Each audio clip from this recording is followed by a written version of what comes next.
Good morning, this is Tamara Buck and Reclaim Initiative. Today is Wednesday, October 14th, day 20, as we head towards the 2020 election. Following in the footsteps of Jesus, without a death, there cannot be a resurrection. I love the passage in Luke 9. I can just see it. The disciples up until that point had been happily observing Jesus and being his right-hand men, doing the things that they were comfortable and good at. But now Jesus is stepping it up, and he gives them an opportunity to experience the kingdom realm in action. He tells them, I am imparting to you authority over every demon and the power to heal every disease. I am commissioning you to preach God's kingdom realm and to heal the sick, to demonstrate that the kingdom has arrived. So he's kind of clear about what he sees as the kingdom being present. But then he says, this is what I'm giving to you. Now here's what I want you to leave behind. Don't take money. Don't take clothes. Don't take a suitcase. Don't take food. Don't plan where to stay. Look for the persons of peace who offer housing to you, and let that be your base of operation. So the death is that the disciples had to leave behind the familiar and the comfortable. And the opportunity was to walk in the power and authority of the kingdom realm.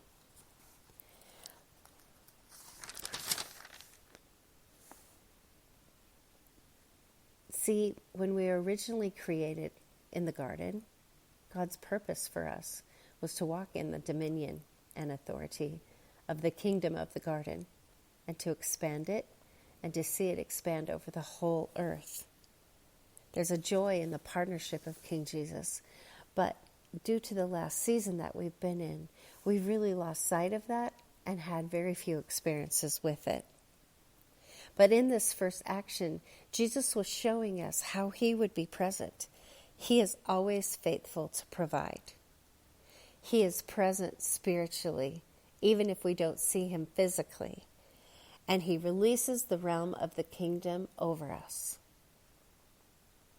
So the ending of this experience with the disciples as they gulped and set out 2 by 2 without any of their familiar items was that they went into the villages with the wonderful news of the kingdom realm, and they instantly healed diseases wherever they went.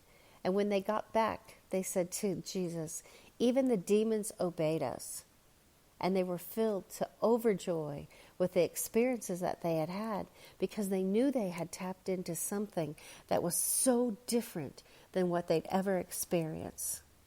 But what did they have to die to before they could experience that amazing opportunity?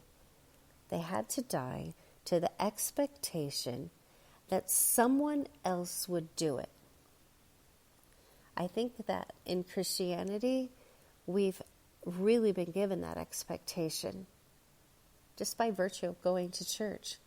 Yes, we're invited into the worship, but we're rarely invited into anything else that happens in the service.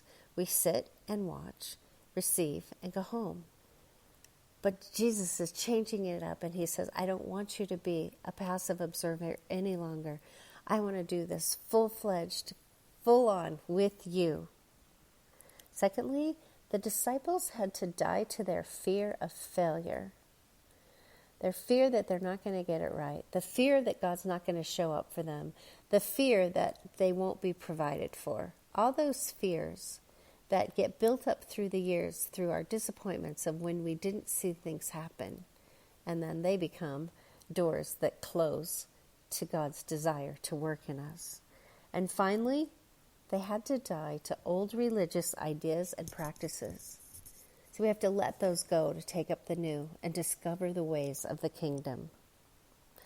This experience with Jesus sending out the disciples gives us a glimpse of what Jesus is longing to do with us.